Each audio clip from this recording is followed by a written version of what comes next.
നമസ്കാരം, മലയാള സിനിമാ ചരിത്രത്തിലേക്ക് സ്വാഗതം. നമസ്കാരം. അപ്പോ നമുക്ക് എങ്ങനെ തുടങ്ങിയാലോ?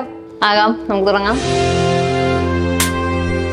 മലയാള സിനിമയെ പറ്റി പറഞ്ഞു തുടങ്ങണമെങ്കിൽ തീർച്ചയായിട്ടും നമ്മൾ ഇന്ത്യൻ സിനിമാ ചരിത്രത്തെ പറ്റി പറയണം, അല്ലെ? ഇന്ത്യൻ സിനിമയുടെ ചരിത്രത്തെ പറ്റി പറയണമെന്നുണ്ടെങ്കിലും ലോക സിനിമാ ചരിത്രത്തെ പറ്റി അറിഞ്ഞിരിക്കുകയും വേണം. അങ്ങനെയാണെങ്കിൽ എന്തായിരിക്കും സിനിമയുടെ തുടക്കം? തീർച്ചയായിട്ടും നാടകങ്ങളിൽ നിന്ന് തന്നെയാണ് സിനിമകൾക്ക് തുടക്കം ഉണ്ടായിട്ടുള്ളതെന്ന് തന്നെയാണ് വിശ്വസിക്കുന്നത്. അതെ, ബൈബിൾ നാടകങ്ങളും ഷേക്സ്പിയർ നാടകങ്ങളും എല്ലാം തന്നെ അക്കാലത്ത് ഭയങ്കര ജനപ്രീതി നേടിയിരുന്നവയാണ്. അത് ജനങ്ങളെ ഭയങ്കരമായി സ്വാധീനിച്ചിട്ടുമുണ്ട്.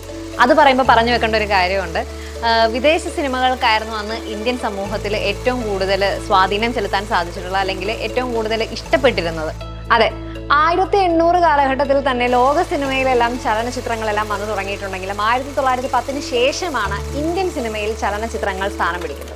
അങ്ങനെയാണെങ്കിൽ അക്കാലഘട്ടത്തിലെ സംഭവവികാസങ്ങളെ പറ്റിയൊക്കെ നമുക്ക് നോക്കിയാലോ? തീർച്ചയായിട്ടും നോക്കാം.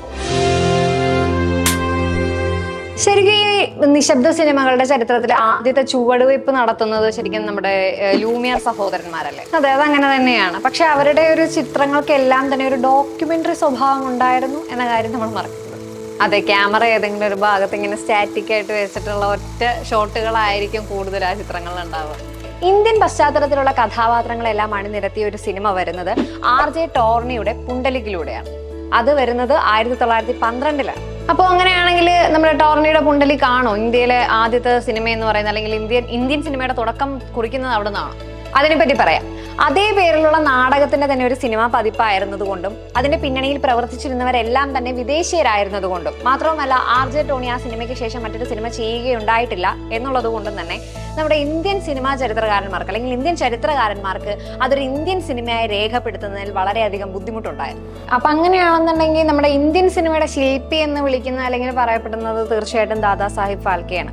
അപ്പം അദ്ദേഹം ആരാണ്, അല്ലെങ്കിൽ അദ്ദേഹത്തിന്റെ ആ ഒരു അദ്ദേഹം എന്നൊരു സിനിമാക്കാരനെ പറ്റി പറയുകയാണെങ്കിൽ എങ്ങനെ നമുക്ക് തുടങ്ങാൻ പറ്റും?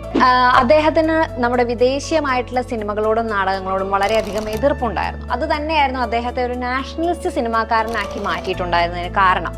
അക്കാലയളവിൽ ഉണ്ടായിരുന്ന ജനങ്ങൾക്ക് കൂടുതലായിട്ടും ഈ പറഞ്ഞ സിനിമകളോട്, അതായത് വിദേശീയമായിട്ടുള്ള സിനിമകളോടും നാടകങ്ങളോടും താല്പര്യം ഉണ്ടായിരുന്നു എന്ന് നമ്മൾ നേരത്തെ പറഞ്ഞിരുന്നല്ലോ. അതുകൊണ്ട് തന്നെ അദ്ദേഹത്തിന്റെ, നമ്മുടെ ഫാൽക്കെയുടെ ഈ നാഷണലിസ്റ്റ് സിനിമകളെല്ലാം തന്നെ അതുകൊണ്ട് തന്നെ അന്ന് വിയോജിപ്പ് നേരിട്ടുണ്ടായിരിക്കണം. അത് പറയാൻ പറ്റില്ല. കാരണം എന്താണെന്ന് വെച്ച് കഴിഞ്ഞാൽ ഏതൊരു സിനിമയുടെയും ഒരു വിജയം എന്ന് പറയുന്നത് അതിന്റെ പിറകിലുള്ള ജനങ്ങൾ തന്നെയാണ്.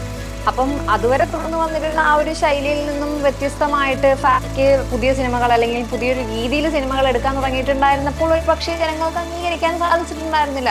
താങ്കൾ പറഞ്ഞതുപോലെ സാധിച്ചിട്ടുണ്ടാവണമെന്നില്ല. അതെ, തീർച്ചയായും അദ്ദേഹം ഇന്ത്യൻ സിനിമ എന്ന് പറഞ്ഞ ഒരു വലിയ ലോകത്തേക്ക് കടന്നു വന്നപ്പോൾ ഒരുപാട് ബുദ്ധിമുട്ടുകളും പ്രതിസന്ധികളും എല്ലാം തരണം ചെയ്തിട്ട് തന്നെ ഉണ്ടാകണം. കാരണം അതുകൊണ്ട് തന്നെയാണല്ലോ നമ്മുടെ ബ്രിട്ടീഷ് ഗവൺമെന്റ് നിയമിച്ചിരുന്ന ഇന്ത്യൻ സിനിമാറ്റോഗ്രാഫ് അന്വേഷണ കമ്മിറ്റിക്ക് മുൻപാകെ 1928 നമ്മുടെ ഫാൽക്കെ ഒരു മൊഴി നൽകുകയുണ്ടായി.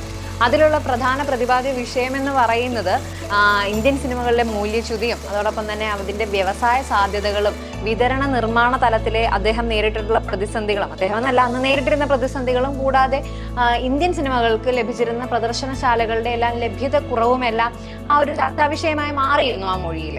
അതെ, ബ്രിട്ടീഷുകാർ എല്ലാ മേഖലയിലും തന്നെ അക്കാലത്ത് തലവേദനയായിരുന്നു എന്നുള്ളത് നമുക്കറിയാവുന്ന കാര്യമാണല്ലോ. അതുകൊണ്ട് തന്നെയാണ് അദ്ദേഹം ദേശീയവൽക്കരണത്തിന് തന്റെ സിനിമകളിലൂടെ കൂടുതൽ പ്രാധാന്യം നൽകിയതും ഇംഗ്ലീഷ് സിനിമയുടെ ആ ഒരു ശൈലി അദ്ദേഹം പിന്തുടരാതെ ഇരുന്നത്. അപ്പൊ അങ്ങനെയാണെന്നുണ്ടെങ്കിൽ നമ്മുടെ ഫാൽക്കെ ഇന്ത്യൻ പ്രേക്ഷകരെയും ഈ പാശ്ചാത്യ പ്രേക്ഷകരെ, അതായത് ദേശീയരായിട്ടുള്ള പ്രേക്ഷകരെയും എല്ലാം രണ്ടായിട്ടാണ് കണ്ടിരുന്നതെന്ന് നമുക്ക് പറയാൻ പറ്റും.